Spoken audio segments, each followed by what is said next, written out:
আলাইকুম রহমতুল্লাহ বরকাত। সম্মানিত দর্শক, আমরা এসেছি তায়েফের জমিনে, সেই জমিন যেখানে আল্লাহর পিয়ারা হাবিব সাল্লাল্লাহু আলাইহি সাল্লামকে মক্কাতুল মুকাররমায় মক্কার কুরাইশরা যখন অত্যাচার করছেন, অনেক আশা নিয়ে হযরত যায়েদ বিন হারেসকে নিয়ে এই তায়েফের মধ্যে এসেছেন। কেননা এই তায়েফে ছোটবেলায় শৈশবকাল পিয়ারা নবীর এখানে কেটেছেন, তো মনে করেছেন অন্ততপক্ষে তায়েফবাসীরা সাদরে গ্রহণ করবে।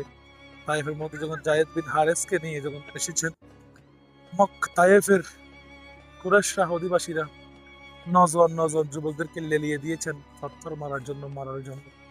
আল্লাহর পিয়ারা হাবিবকে অনেক অত্যাচার করেছেন, এমন ভাবে মেরেছেন শরীর মোবারক থেকে রক্ত বের হয়ে গিয়েছে।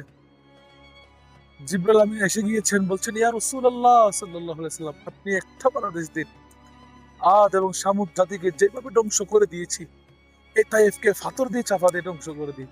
আল্লাহর পিয়ারা হাবিব সাল্লাল্লাহু আলাইহি সাল্লাম সেদিন বলেছেন না। তায়েফের জন্য হেদায়েতের জন্য দোয়া করেছেন। রক্তাক্ত অবস্থায় যায়েদ বিন হারেস যখন আমার পিয়ারা নবীকে এখানে নিয়ে এসেছেন, এই আঙ্গুর বাগানে, এই যে আপনারা দেখতে পাচ্ছেন আঙ্গুর বাগান, এখানের মালিক ছিল, খাদেম ছিল, যিনি চাকরি করতেন হযরত আব্বাস রাদিয়াল্লাহু তাআলা আনহু। আল্লাহর পিয়ারা হাবিবকে এই অবস্থায় দেখে আঙ্গুরকে ফিশিয়ে রস করে খাওয়াইলেন।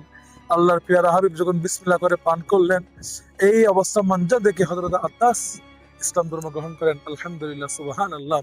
আজকে তায়েফ আমার নবীকে ছিঁড়ে নাই, তায়েফ চলে গিয়েছে, তায়েফের পাশে চলে গিয়েছে। হযরত আব্বাসের এই আঙ্গুর বাগান 1400 বছর থেকে গিয়েছেন। আমরা আশিকরা আসতেছি।